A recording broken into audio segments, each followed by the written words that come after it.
Hello বন্ধুরা, আজকে আপনাদেরকে দেখাবো আমাদের বাসন কারখানায় কিভাবে বাসন তৈরি হয়। এই যে দেখতে পাচ্ছেন ছোট ছোট হাতুড়ি দিয়ে ঘা দিয়ে, এটাকে মাঠা বলে। এটা ওই ডোব ডাব থাকে, সেগুলি আস্তে আস্তে আস্তে আস্তে মেঠে মেঠে লেবেল করতে হয়। তারপরে আপনারা দেখবেন এই যে এইখানে আমাদের কয়লা টয়লা ভাঙাভাঙি হয়। তারপরে এই যে এইবার ওই যে লাল করে নিয়ে এসছে, ওটি খাম্বর করে ঘা দিয়ে বাড়িয়ে বাটিটা তৈরি করতে হয়।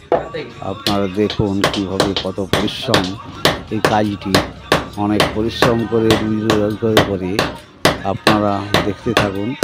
এইভাবে ঘা দিয়ে বড় করে পাতটা করা হয়। তারপর আবার লাল করে আবার কড়াইয়ে আনবে, তারপর আবার ঘা দিয়ে এইভাবে অনেকটা বড় করে আবার খাল করে এটা বাটি তৈরি হয়। তো এইভাবে আমাদের বাসন তৈরি হয়। এই যে দেখুন কি সুন্দরভাবে ঘা দিয়ে অনেক পরিশ্রমের কাজ, প্রচুর পরিশ্রমের কাজ। এই যে এটা হয়ে গেল, যখনই কালো হয়ে যাবে তখনই ছেড়ে দিতে হবে, দিয়ে আবার আগুনে পোড়ায় ওটা লাল করতে হবে। তারপরে আপনার আরও ওটাকে পেটাই বড় করতে হবে।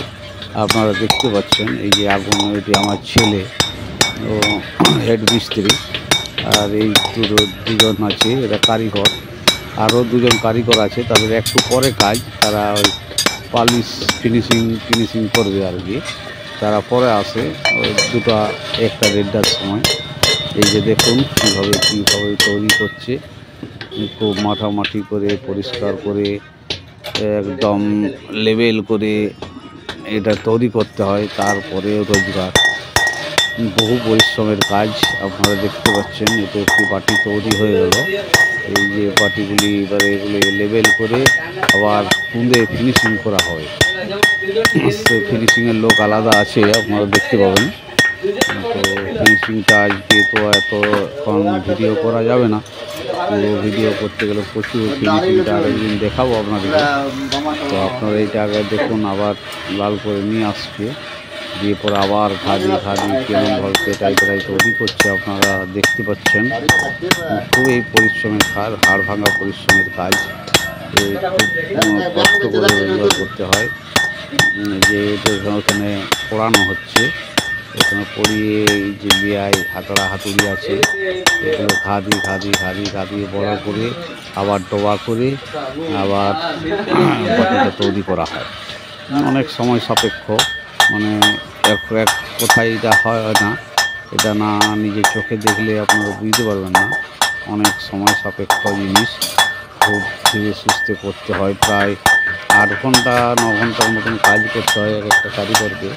তারপরে 400-500 টাকা ইনকাম এরকম হয়। প্রতিদিন কাজ করতেও পারে না, প্রতিদিন শরীর হয় না। এইভাবেই আমাদের কাঁসা বাসন তৈরি হয়। কাঁসার মূল্য অনেক, এখন প্রায় 1500-1800 টাকা কিলো আমাদের এই ধারে, আবার অন্যান্য জায়গায় আরও বেশি হবে। এই যে দেখতে পাচ্ছেন কেমনভাবে পিটাই করবে। আপনারা দেখতে থাকুন। এইভাবে কাঁসার বাসন তৈরি হয়।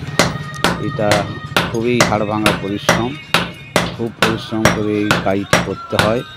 আপনারা দেখতে পাচ্ছেন, এই যে দেখুন কি সুন্দরভাবে আস্তে আস্তে প্রতিটা পড়ে 2 ইঞ্চি মতো করে বাড়বে। আপনারা দেখুন, এই যে দেখতে থাকুন, খুব সুন্দর একটা কাজ, শিল্প, এটা হস্তশিল্প। এটা হচ্ছে কাঁসা বাসন হস্তশিল্প।